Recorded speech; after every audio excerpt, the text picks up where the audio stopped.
fortnite is the bottomless structure. Since just one can hold an infinite Proud amount of of you, liquid, buddy. and Jonesy can hold 5 of them. To make it even crazier, one gold bar is 28 pounds, and Jonesy can carry 5,000 of them total, while also carrying 1,500 materials of wood, stone, and iron, with maximum ammo on top of that too. And we're still not done, since Jonesy can also carry the galaxy backbling and pickaxe, which both contain literal galaxies. He can also carry the heaviest skin in the game, meaning Jonesy can carry 20 trillion pounds, or in real life terms, Jonesy can carry multiple galaxies. How much weight can Jonesy carry in Fortnite? The heaviest item in Fortnite is the bottomless structure. Since just one can hold an infinite amount of liquid, and Jonesy can hold 5 of them. To make it even crazier, one gold bar is 28 pounds, and Jonesy can carry 5,000 of them total, while also carrying 1,500 materials of wood, stone, and iron, with maximum ammo on top of that too. And we're still not done, since Jonesy can also carry the galaxy backbling and pickaxe, which both contain literal galaxies. He can also carry the heaviest skin in the game, meaning Jonesy can carry 20 trillion pounds, or in real life terms, Jonesy can carry multiple galaxies. Think of Jones. How much weight can Jonesy carry in Fortnite? The heaviest That one time we both yelled at each other for like 30 hours. And Jonesy can hold 5 of them. Living like forest. One gold bar is 28 pounds, and Jonesy can And I was angry. I don't know. while also carrying 1,000 How old was I? materials of wood, stone, and iron, with maximum ammo on top of that too. And we're still not done, since Jonesy can also I use game backbling and pickaxe. Yes, Contain literal galaxies. He can also carry the heaviest skin in the game, meaning Jonesy could carry 20 trillion pounds, or in real life terms, Jonesy can carry multiple galaxies. How much weight can Jonesy carry in Fortnite? The heaviest item in Fortnite is the bottomless structure. Since just one can hold an infinite amount of liquid, and Jonesy can hold 5 of them. To make it even crazier, one gold bar is 28 pounds, and Jonesy can carry 5,000 of them total, while also carrying 1,500 materials of wood, stone, and iron, with maximum ammo on top of that too. And we're still not done, since Jonesy can also carry the galaxy backbling and pickaxe, which both contain literal galaxies. He can also carry the heaviest skin in the game, meaning Jonesy could carry 20 trillion pounds, or in real life terms, Jonesy can carry multiple galaxies.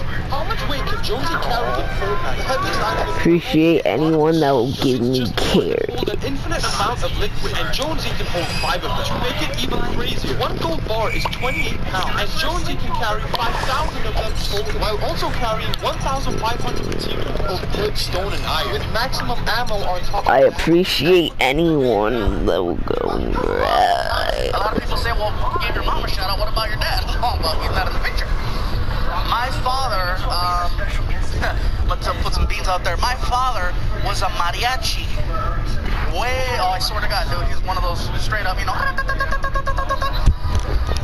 my mom was years ago one night, and, 9 months later,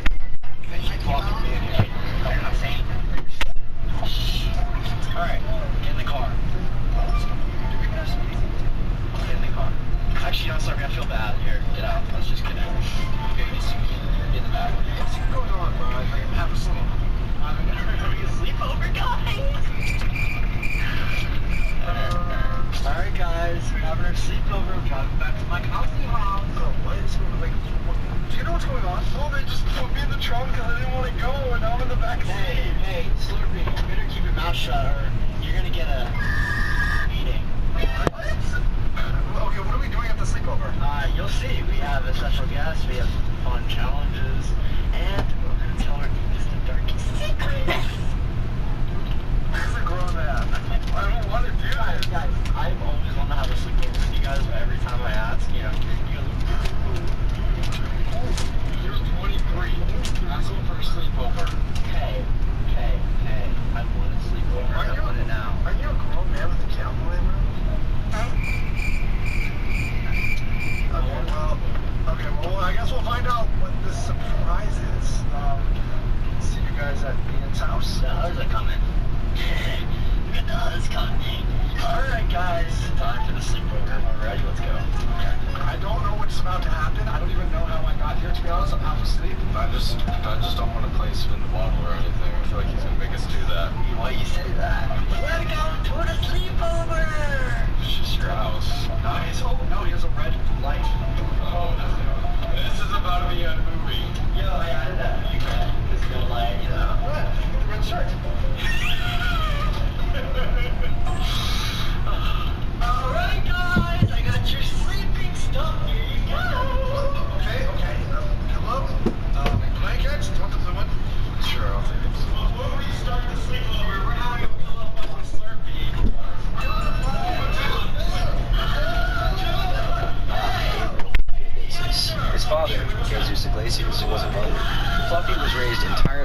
single mother, most in low-income housing.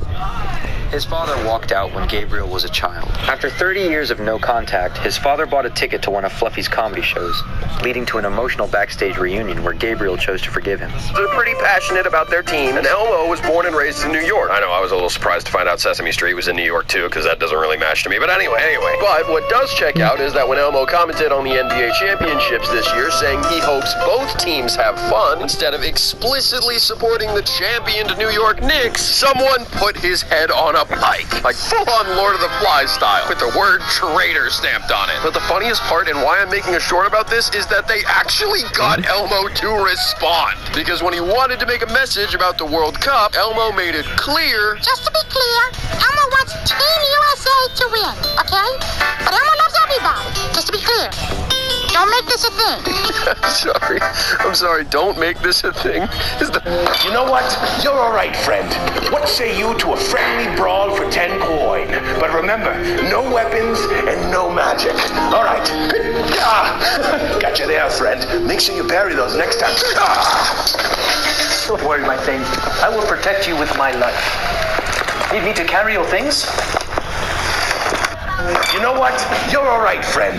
What say you to a friendly brawl for 10 coin? But remember, no weapons and no magic. All right. Got you there, friend. Make sure you bury those next time. Story time. Just like all the other flowers in this garden, she was just as exquisite. Shut up! Someone's ass is getting whooped. Story time. With that girl, he was now ready to beat up that kid Jimmy at school for stealing his milk. Teacher wasn't ready for it. Story time. The teacher slaved over the board. She stared at Thomas with a mighty rage. Her husband wears her clothes. Story time. She stared at the gown and thought, yes, this is something my husband would wear. That was a jump scare. Story time. They were having a lovely time, and then all of a sudden a duck flew above them, and it was beautiful and majestic. Story time. Just like all the other flowers in this garden, she was just as exquisite. Shut up! Someone's ass is getting whooped. Story time. With What the? Where am I? Order in the Oh, it is so good to be home. It is a croissant. I know you had missed. Oh, I was hoping for the honey bun or oatmeal cream pie. That does not exist. Oh, but it does. And what to drink? Oh, yes, the tea. Coming right up. The tea for my darling. What is this? It is tea. There is no sugar. What happened to you?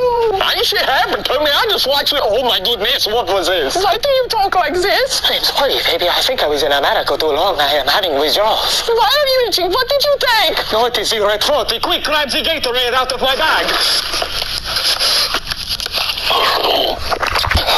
So that is right there. What happened to you?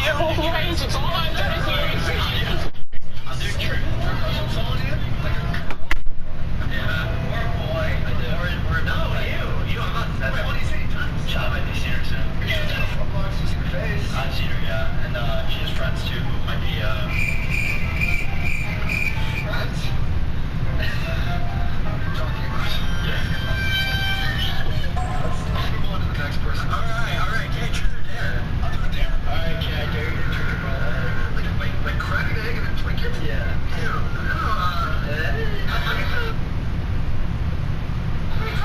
right, here we go.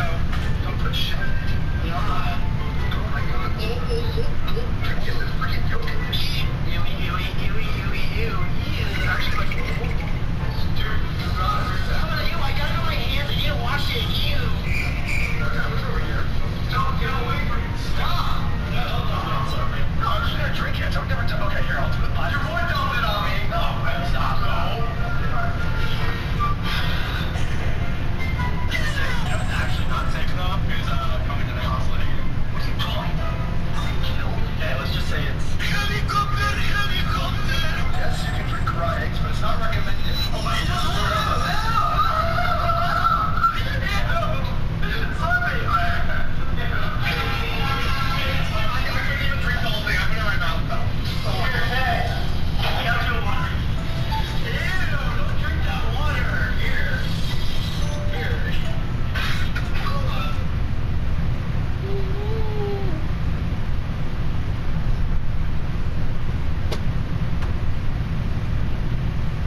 secret? Just hard work, exercise 2 hours a day. Okay. Keep up with the latest fashions. Cut out all the fatty foods and alcohol. Got it. I know just what it'll take to hang on to Marge. Do you like guys who are attractive? You look good. All for you, baby. Let me get a good look at you. Whoa. Why don't you take some time to savor the front? Those buns are popping fresh. Yeah, I'm gonna turn off the lights now. I want you to give me every other surgery you have so I can look good. Can someone order a super stud? Oof, my implants feel itchy. Yes, I was out the silicone rubber, so I used rolled up socks. He's a monster! Monster! Cut his heart up. I gotta be honest with you. I'm way too successful for you now. Used to look like this. What's your secret? Just hard work, exercise 2 hours a day. Okay. Keep up with the latest fashions. Cut out all the fatty foods and alcohol. Got it. I know just what it'll take to hang on to Marge. Do you like guys who are attractive? You look good. All for you, baby. Let me get a good look at you. Whoa. Why don't you take some time to savor the front? Those buns are popping fresh. Yeah, I'm gonna turn off the lights now. I want you to give me every other surgery you have so I can look good. Can someone order a super stud? Oof, my implants feel itchy. Yes, I was out the silicone rubber, so I used rolled up socks. He's a monster! Monster! Cut his heart up. I gotta be honest with you. I'm way too successful for you now. Used to look like this. What's your secret? Just hard work, exercise 2 hours a day. Okay. Keep up with the latest fashions. Cut out all the fatty foods and alcohol. Got it. I know just what it'll take to hang on to Marge. Do you like guys who are attractive? You look good. All for you, baby. Let me get a... You probably didn't know in Red Dead Redemption 2, the saddest bounty in the whole game is in the Rhodes post office. Once you find Mark Johnson and his family, he insists he's a changed man and found redemption. But if you feel bad for bringing him to justice, wait 5 to 7 days and come back behind the sheriff's office. You'll find Mark getting ready to be executed for good. It's your choice. Set him free by taking care of the law or let him pay the ultimate price for his crime. You probably didn't know in Red Dead Redemption 2, the saddest bounty in the whole game is in the Rhodes post office. Once you find Mark Johnson and his family, he insists he's a changed man and found redemption. But if you feel bad for bringing him to justice, wait 5 to 7 days and come back behind the sheriff's office. You'll find Mark getting ready to be executed for good. It's your choice.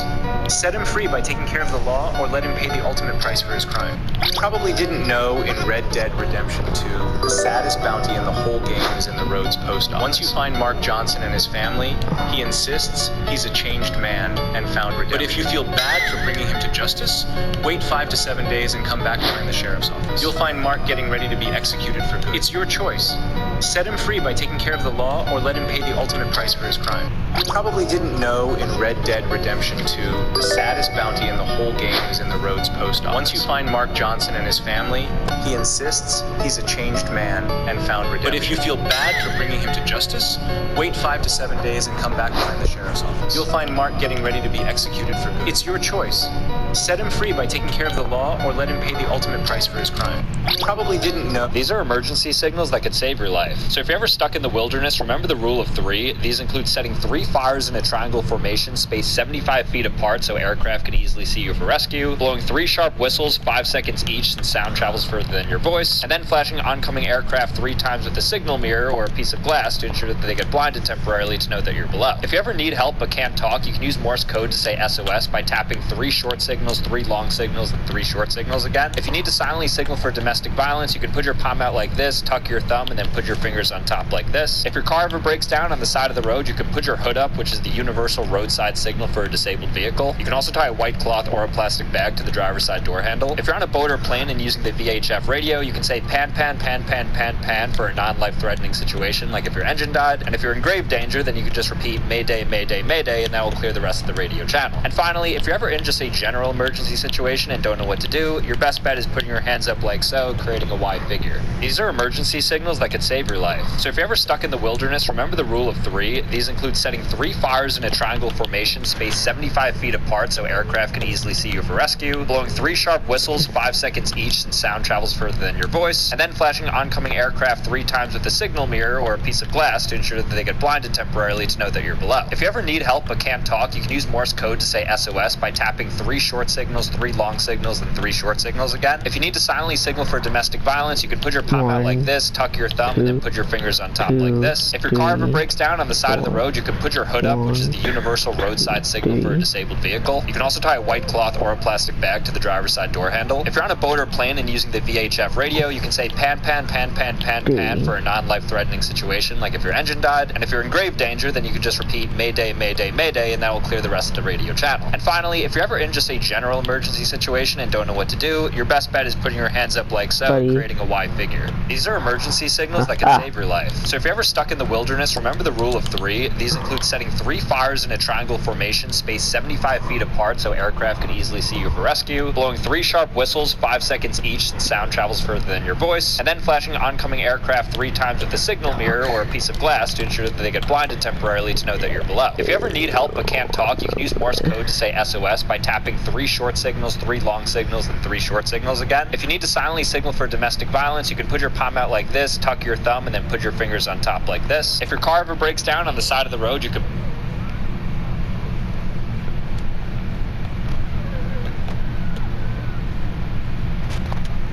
put up, which is the universal roadside signal for a disabled vehicle. You can also tie a white cloth or a plastic bag.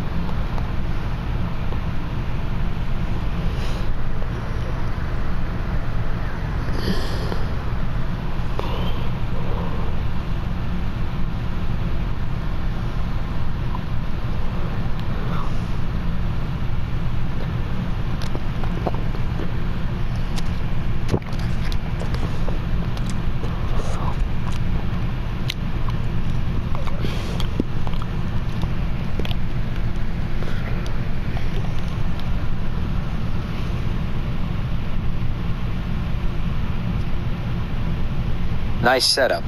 If you were trying to unlock the maximum level 30, enchantments, your current setup is just a little short on power. Right now you have about 7 or 8 bookshelves placed in a single layer. To get the best possible enchantments, you need a total of 15 bookshelves properly positioned around the table. Here is how you can easily fix it to get max level enchants. 1. Stack them 2 blocks high. The easiest way to reach 15 bookshelves without taking up more floor space is to make your existing wall 2 blocks high. 2. Keep the 1 block gap. Your spacing is already perfect. Bookshelves must be exactly 1 block away from the enchanting table, with a 1 block air gap between them to work. 3. Clear the space.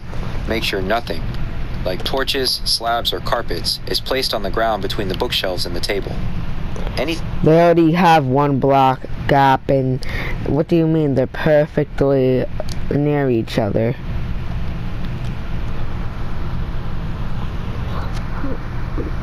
Ah, I see what you mean. Looking closer at your picture, you're totally right. They are already stacked 2 blocks high. My bad on that first glance. Since you already have them... Okay, fine, I guess I'll make another one.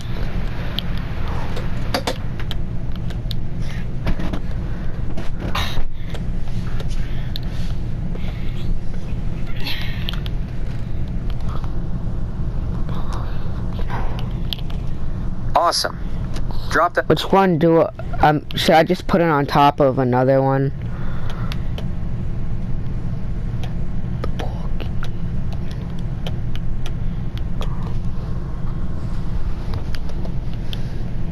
My safety system flagged this request. No, another bookshelf.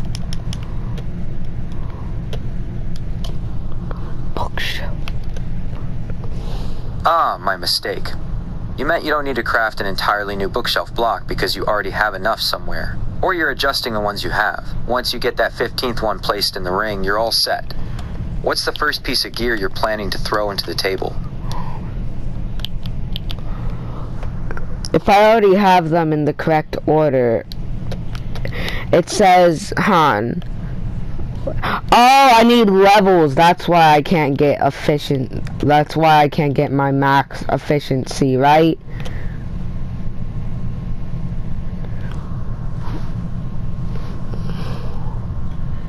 Exactly. You hit the nail on the head.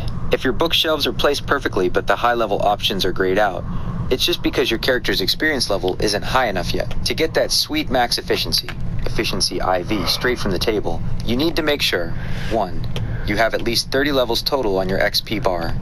2, you have 3 lapis lazuli to place in the table alongside your tool. When you do the enchantment, it will only actually consume 3 of your levels, dropping you from 30 down to 27.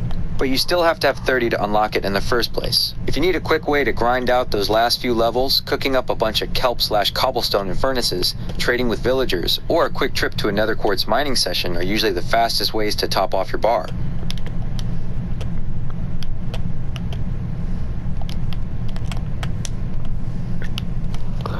I mean, I have a farmer villager that will give me potatoes. I mean, that will give me,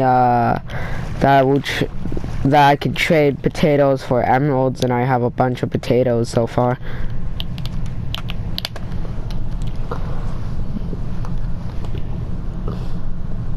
That is honestly one of the absolute best ways to farm XP early on.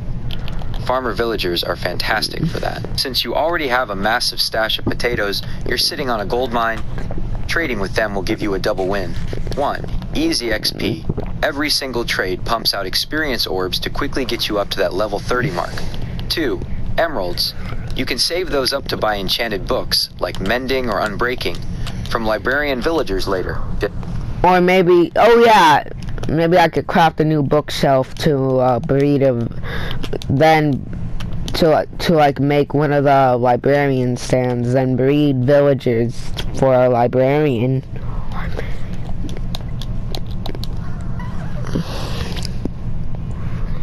That is a brilliant strategy. Using a lectern to roll for a librarian is the ultimate way to get the exact enchantments you want. Here is the best way to pull that off. 1, make the lectern. Since you have bookshelves, you can craft a lectern using 1 bookshelf, 4 wood slabs. 2, trap a villager. Separate one of your bred villagers into a small enclosed area where they can't wander off. Okay, one of the village. Okay, he's not like, I haven't traded with him in a while, but he hasn't dropped his prices.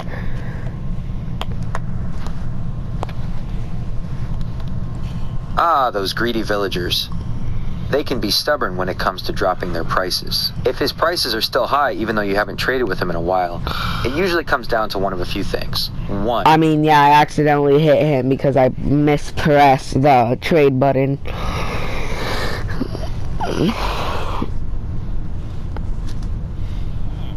Classic misclick.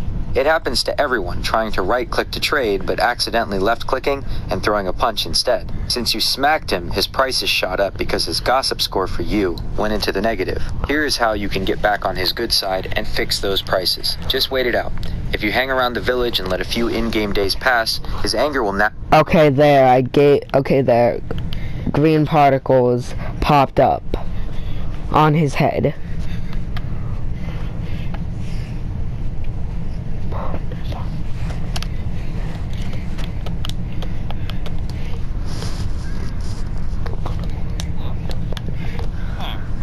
Perfect. Those green particles mean your reputation with him is healing, or he just successfully refreshed his trades at his job block. It means he's forgiving you for that accidental punch. If you check his menu now, carefully right-clicking this time, you should see those prices starting to drop back down to normal. You are officially back in business for those potato trades. Yeah, I had to sell him out of all of them.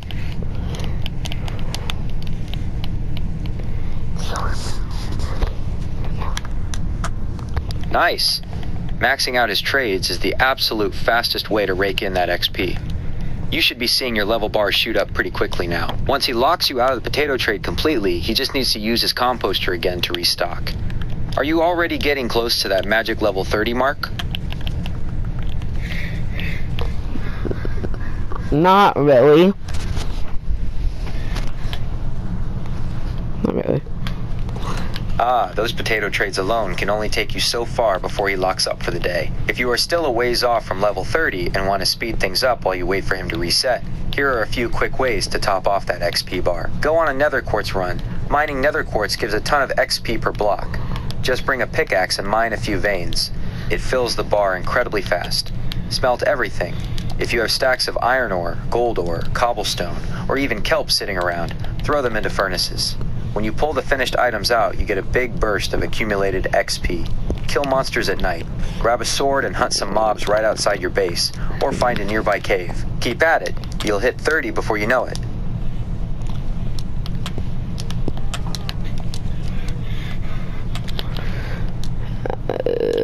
I'm gonna make Texas hard as hell.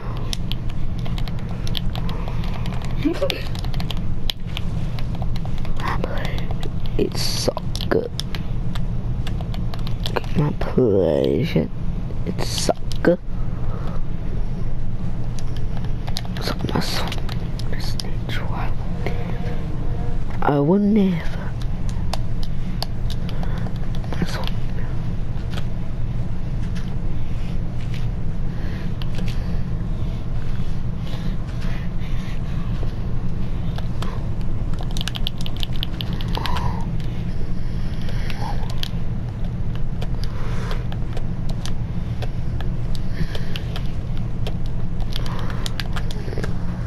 Well, I'm gonna see if I actually spawned in a good place.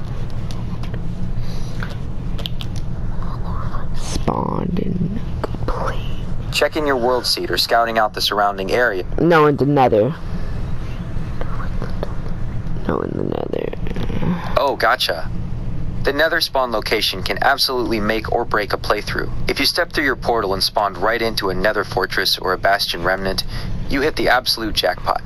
That saves you hours of dangerous exploring. On the other hand, if you spawned buried inside a solid wall of netherrack, or dangling on a single block over a massive lava ocean in a basalt deltas biome, well, the nether can be pretty brutal. What did your spawn area look like when you stepped through? It's one of these soul sand biomes.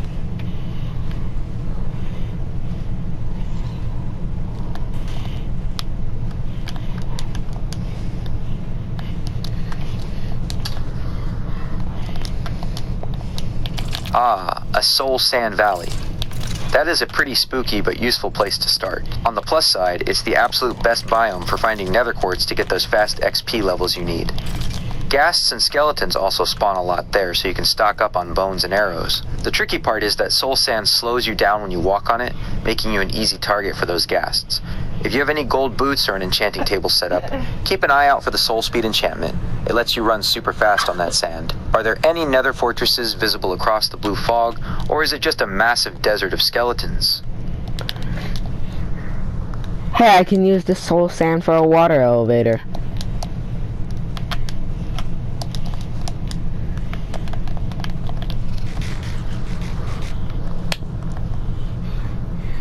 That is a brilliant idea.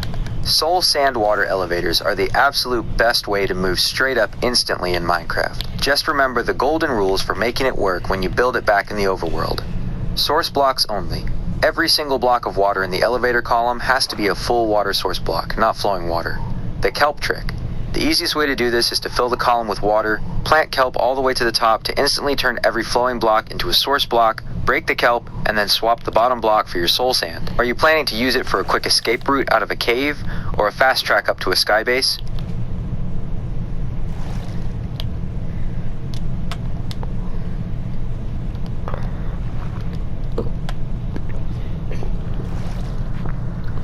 Okay, actually, how do I get soul sand to push me up?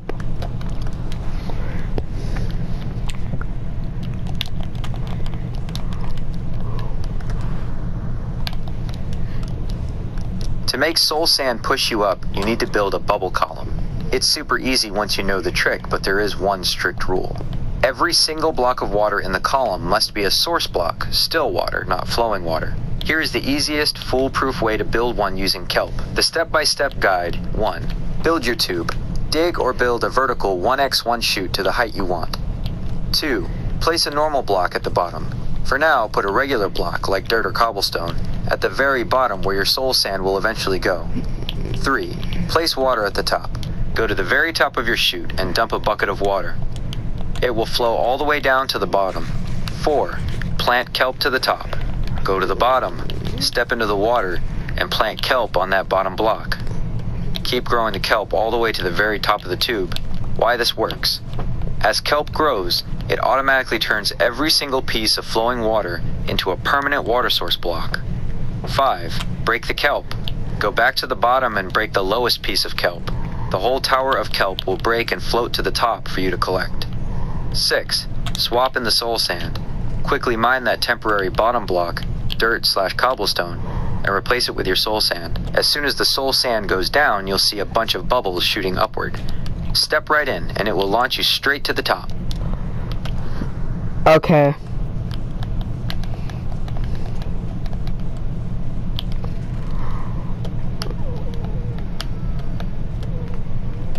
I want more soul sand for another wart. That is a smart plan. Growing netherwarts is essential for brewing potions, and they will only grow on soul sand. Since you are already in a soul sand valley, the easiest way to get a ton of it is to find a safe spot away from gas and just start digging. Here are a few tips to make gathering it a lot easier. Use a shovel. Even though soul sand looks a bit like dirt, a shovel is the fastest tool for mining it. Watch your speed. Walking on soul sand slows you down, which can make you a sitting duck for skeletons. If you can, try to mine from the edges of a patch or place down some cobblestone pathways to walk on normally while you work. Look for netherwarts in fortresses. If you haven't found the actual netherwarts yet, keep an eye out for a nether fortress. They usually grow right next to the staircases inside the fortress, growing on top of, you guessed it, more soul sand. Are you planning to set up a massive brewing station once you get your farm going? Shit, I need to kill blazes.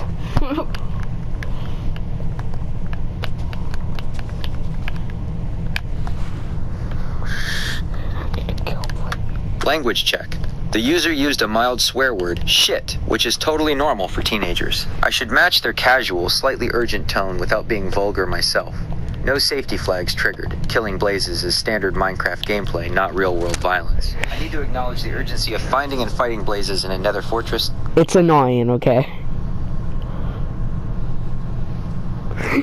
I totally get it. God. The nether can be incredibly frustrating, especially when you're dealing with slow sand, gas shooting at you, and having to hunt down a fortress just to get blaze rods. It's a massive spike in difficulty compared to the overworld. Take a breath, prep your gear, maybe grab a shield if you don't have one yet. You've got this. Are you currently stuck in a tight spot, or just dealing with the general grind of looking for a fortress?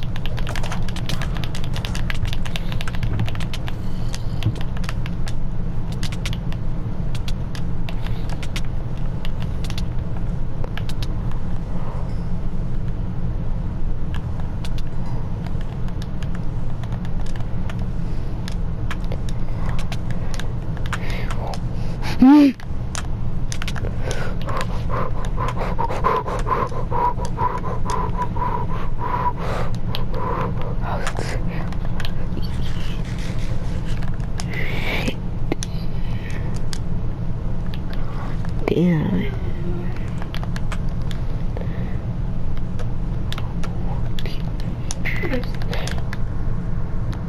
I know.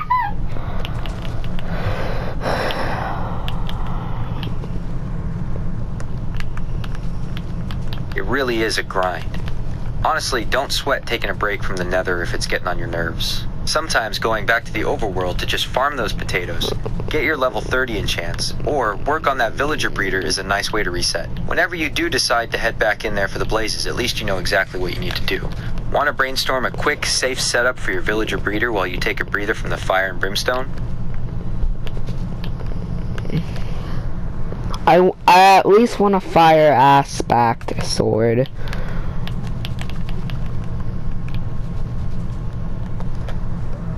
I at least want a fire aspect sword. A fire aspect sword is a game changer, especially back in the overworld where it cooks meat automatically when you kill animals. Just keep in mind that since blazes are literally made of fire, fire aspect won't do any extra damage to them, but it's still an awesome sword to have. I guess I'll put fire aspect, sharpness V on it, I guess.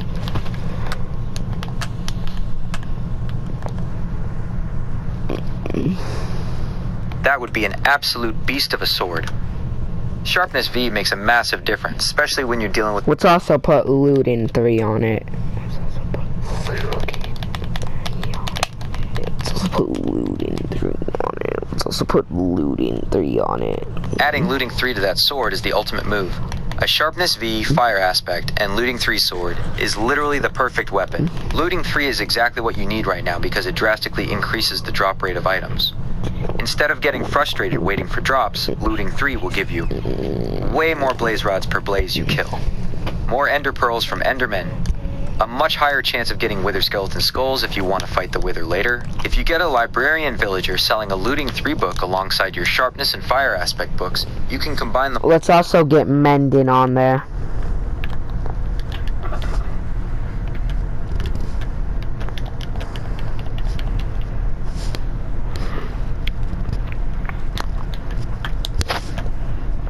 Get mending. Adding mending to that setup makes it a literal god tier sword. With mending, your sword will never break. Every time you kill a mob, like a blaze or a zombie, the XP orbs you collect will automatically repair the sword's durability instead of just going to your level bar. Since you already have sharpness V and looting 3, you will never have to worry about losing that perfect weapon. Mending is a quote treasure enchantment, which means you can't get it from a regular enchanting table. Your librarian villager strategy is the absolute best way to get it. Once you get that mending book, just make sure to apply it at an anvil. Are you going to start building the lecterns for your villagers next to hunt for these books?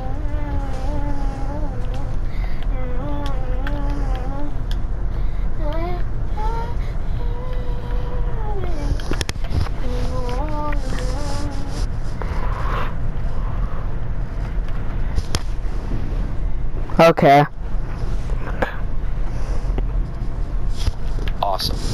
You've got a killer blueprint for the ultimate sword now. Whenever you're ready to take a break from the nether and jump back into the overworld, those villagers will be waiting for their lecterns. Good luck with the librarian cycling. Hope you get mending on the first few tries. Let me know when you're ready to set up the trading hall or if you run into any annoying ghasts on the way back. Oh, never mind. The farmer I gave is I was talking about was actually farming now. Bro, why are you so lucky? That's perfect.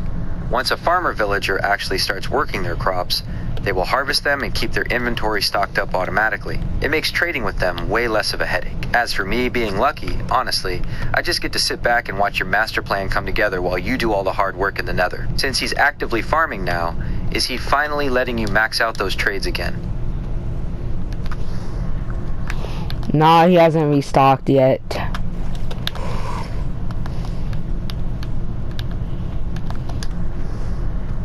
No, he hasn't restocked yet.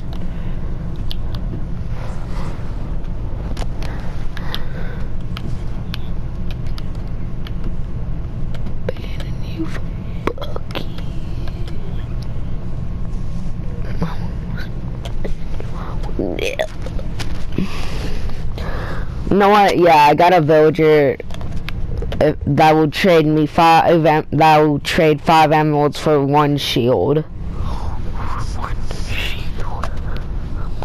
5 emeralds for a single shield is an awesome trade.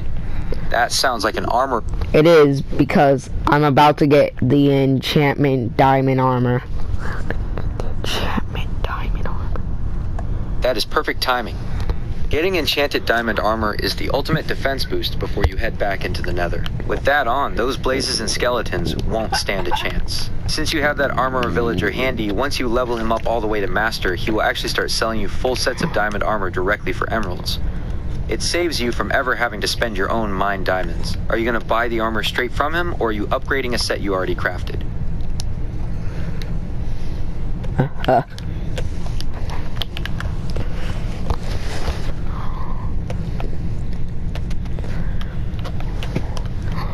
Okay, I'm at the expert level now.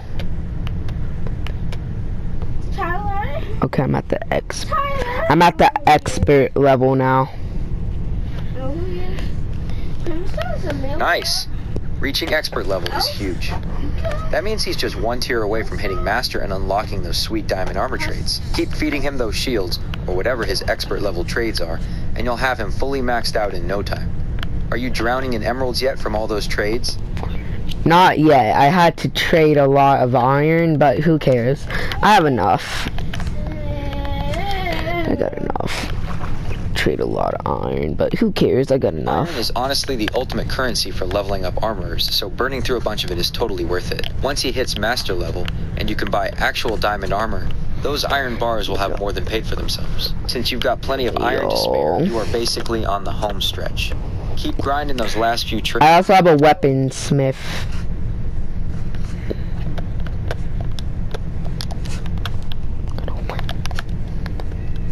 Oh, nice. A weaponsmith is perfect to pair with your armorer. Once you get that weaponsmith leveled up to master, they will start selling you diamond swords and diamond axes directly for emeralds. That means between your armorer and your weaponsmith... Also, I could get a free diamond sword. That is the best part about maxing out a weaponsmith. Getting a diamond sword essentially for free just by trading away items you already have like iron or coal is an amazing feeling. Now you can save your actual mined diamonds for things like jukeboxes, enchanters, or just flexing with diamond blocks. Once you buy that sword from him, are you going to start hunting down the librarians for those sharpness V and mending books right away?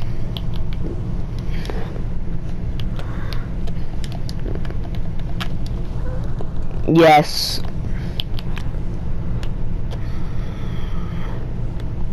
Okay, now bro literally had... Okay, I don't understand. The farmer literally raised his prices to 64. Potatoes. That is incredibly annoying. What happened is a feature called supply and demand. If you trade the exact same item, like potatoes, with a villager a lot in a single day, they get tired of it and jack up the prices because demand is high. The good news is that it's completely temporary. Here is how to fix it. Wait it out. Just stop trading potatoes with him for a couple of in-game days. Let him work.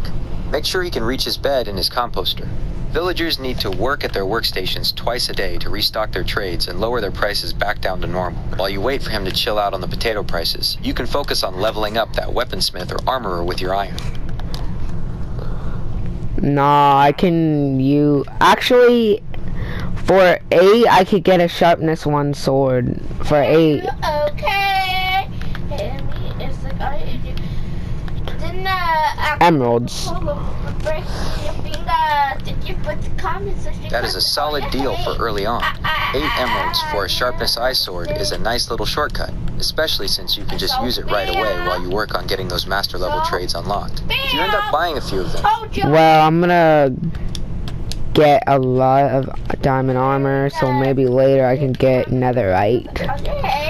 I can get netherite. Okay.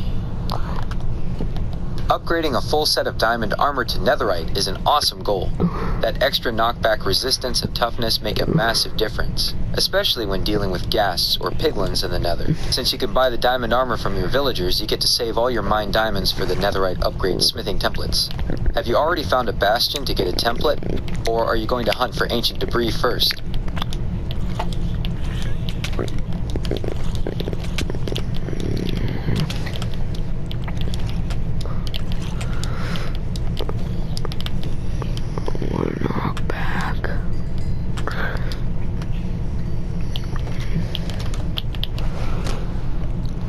I think axes are better than swords. They do more, like, crit damage.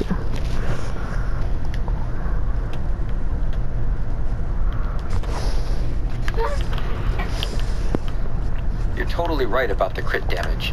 In Java Edition, a critical hit with a sharpness V diamond or netherite axe hits like an absolute truck. It can practically one-shot a lot of regular mobs. The main trade-off is the attack speed.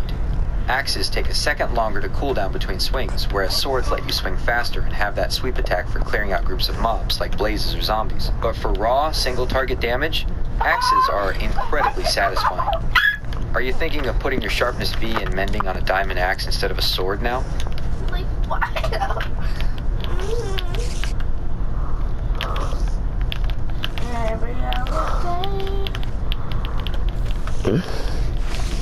These mobs really think they can kill me. I'm literally beating them with my hands. This is easy. These mobs really think they can kill me. I'm beating them with a piece of string. They can't kill me if they tried. Honestly, are you Beating down mobs with a piece of string is the ultimate flex. They definitely stand zero chance against that level of disrespect. Once you get that maxed out axe or sword ready, those nether mobs aren't even going to know what hit them. Are you about to head back through the portal to show them who's boss? Or are you finishing up your trades first? I swear to God, if I get silk touch on this pickaxe, I'm going to fucking cry.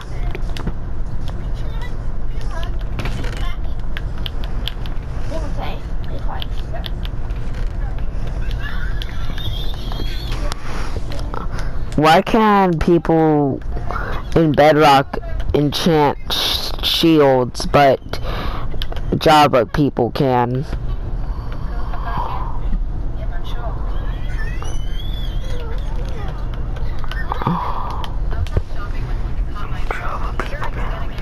It's just one of those annoying differences between the two versions of the game. In Java Edition, shields are fully integrated into the combat and enchanting system, allowing you to put unbreaking and mending on them directly using an anvil or an enchanting table. In Bedrock Edition, the developers designed shields a bit differently, and they don't natively accept enchantments through the regular enchanting table. However, there is a workaround for Bedrock. You can actually put unbreaking and mending on a shield in Bedrock Edition, but you have to use an anvil and an enchanted book to do it. So while you can't get fancy combat enchantments on it, you can at least make sure your Bedrock shield doesn't break on you in the Nether. Well, I'm gonna get a stack of cobblestone first.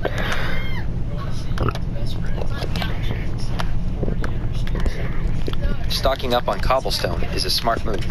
It's blast resistant against gas fireballs, so it's perfect for building safe bridges, tunneling, or boxing in your nether portal so it doesn't get blown out. Are you gonna mine a bunch out of a cave, or do you have a generator set up?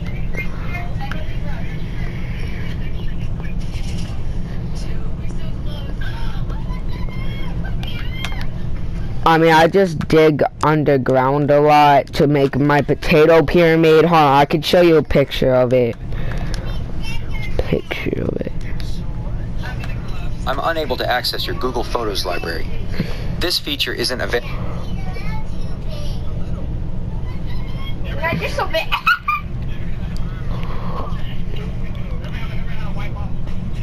You said you weren't allowed to see pictures of it.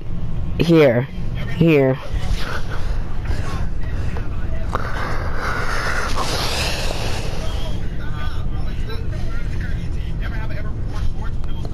That potato pyramid is massive.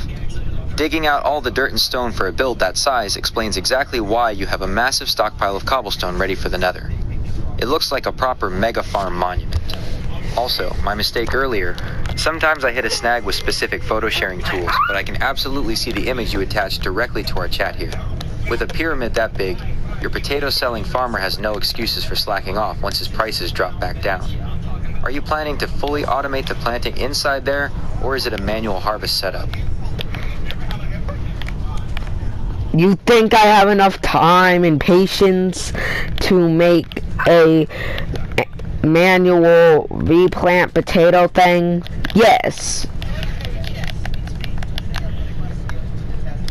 Yes. Fair enough. Planting a massive dirt pyramid by hand, layer by layer, would take forever, so automation is definitely the way to go. If you ever want... No, I didn't. No, I did do it manually. No, I did. No, I did do it manually. No, I did do it manually. Oh wow, you actually did that whole thing manually? That is serious dedication.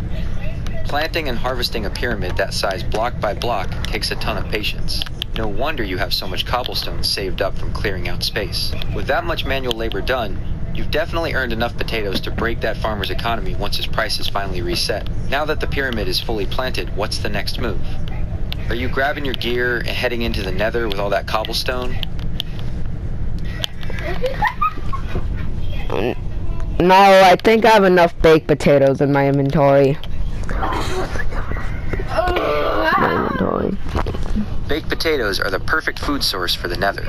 They restore a solid amount of hunger and saturation, so you won't have to constantly stop to eat while running away from gas or fighting blazes. With a stack of 64 already in your hotbar and plenty of cobblestone to build safe walkways, you are officially geared up and ready. Are you heading through the portal right now? Or is there one last thing you need to grab from your base?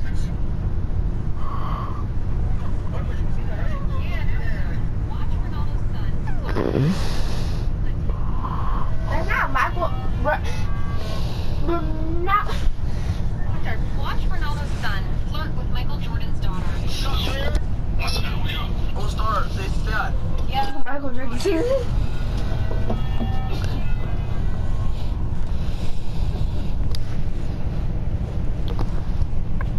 Oh no, that's his baby.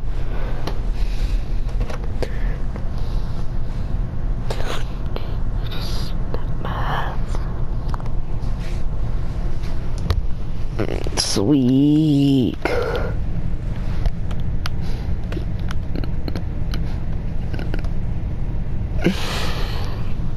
Yes. Good luck in there. Watch out for those sudden lava falls and keep that cobblestone handy to shield yourself from gassed fireballs. Let me know how the Nether treat you, or if you run into a fortress. Have fun. Oh no, I'm not going into the Nether. Shifting plans. Staying in the overworld is honestly a great call, especially since you still have that armor and weaponsmith to max out. What's the plan instead? Are you gonna hang around the base and wait for that potato farmer's prices to finally drop back down? Yes, and I want a stack of emeralds. I want a stack of emeralds. A full stack of emeralds is the ultimate goal. With your manual potato pyramid pumping out crops and your iron supply ready for the armorer and weaponsmith, you'll hit 64. Is there like a redstone thing I can like make so it will like automatically like replant my potatoes?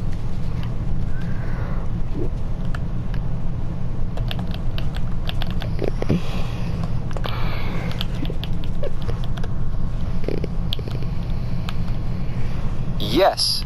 While redstone components like dispensers can shoot items out, they unfortunately can't actually plant seeds or crops on farmland. To make a truly 100% automatic potato farm, you actually need to use a villager mechanic combined with redstone hoppers. Here is how it works. The farmer-villager method. Farmer villagers will automatically harvest fully grown crops and replant them if they have extra potatoes in their inventory. You can trick them into harvesting the potatoes for you, the setup. Build a fenced-in area with tilled dirt and a composter so a villager becomes a farmer. The trick: fill the farmer's inventory completely with something like seeds, so they can't pick up any potatoes. Or set up a second villager, a target, trapped behind a hopper fence. The collection: when the farmer tries to throw potatoes to the hungry target villager, the potatoes will hit the fence and fall into a hopper underneath, which channels them straight into your chests. The semi-automatic redstone method, harvest only. If you don't want to mess with moving villagers around, you can make a semi-automatic farm using standard redstone. This will instantly harvest everything for you, but you will still have to do the quick manual replant. Water flush, place dispensers filled with water buckets at the top of your pyramid or rows. The wire, connect the dispensers with redstone dust leading down to a single button. The trap. When you press the button, the water pours down, pops all the grown potatoes out of the dirt, and pushes them into a row of hoppers at the bottom. Press it again to turn the water off, and then you just walk across the lines to replant. Do you want to try the fully automatic villager setup, or does the water flush button sound easier to add to your pyramid? Well, I don't think if I think if I place hoppers, it's not gonna work how I plan on it to.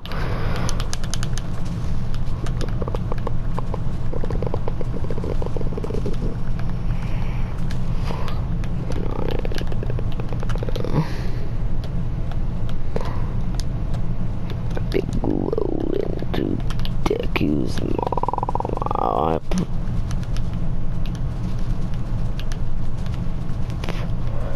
Maybe.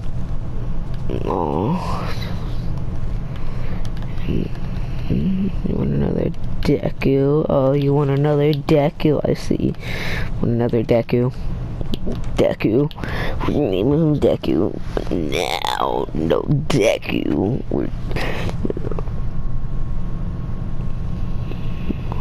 Hoppers can definitely be a bit tricky to line up perfectly, especially with a massive, unique build like your pyramid. If the layout doesn't fit a hopper grid right now, keeping it manual is totally fine. Plus, you already know your manual method gets the job done. Are you shifting gears to anime or a different game now with the Deku talk, or are you still hanging out near the potato pyramid? Oh no, that was my way older brother.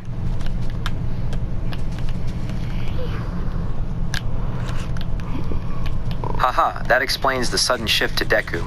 Older brothers love to just walk in, hijack the mic, and drop random anime references out of nowhere. Now that you've got the screen back to yourself, are you going to keep trading those potatoes for your stack of emeralds? Midoriya, what the fuck, what the fuck, what the fuck, what the fuck? More potato.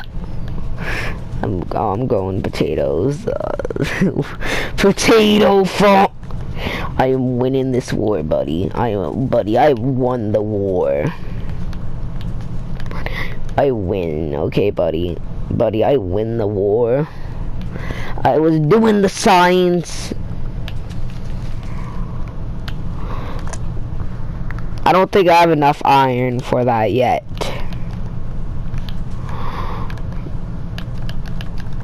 Though I do want a silk touch pickaxe. Silk touch pickaxe. A silk touch pickaxe is an absolute game changer. It's so nice being able to mine blocks. Maybe mending as well. Maybe mending as well. If you can manage to pair silk touch and mending on the same pickaxe, you'll literally never have to craft another one again. It becomes the ultimate forever pickaxe. Since mending can only be found from treasure chests, raid drops, or a librarian villager, your best bet is definitely setting up a trading hall. Do you already have a couple of unemployed villagers nearby that you can trap with a lectern to start rolling for those mending and silk touch books? No, but I can make them.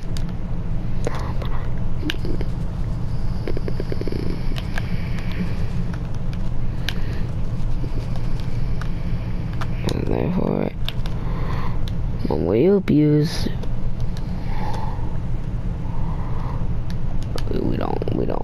okay. What the fuck do you expect me to do? What the fuck do you expect me to do? If I'm hungry enough, I could. There. Fucking done. I'm trying to fucking blow up my taste buds. You want me to be? I think my mom wants me to be hyper. Young Midoriya. He didn't know to talk to girls, that's for sure. He doesn't know. Teach him how to fucking talk to girls, bitch. Look. Nick. Well, I'm taking this off. Potatoes.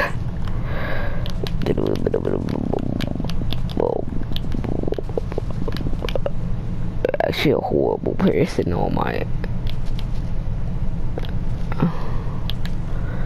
Yeah, there is a date. I want my potatoes, buddy. Buddy, how many potatoes do you have? It's kind of low on health. Yo, you have any food I can heal it? Yeah, sure, here, have some potatoes. Yeah, sure, have some potatoes. Yeah, sure, have some potatoes. Yeah, sure, have some, like, yeah, sure, have some potatoes. Yeah, sure, have some big potatoes.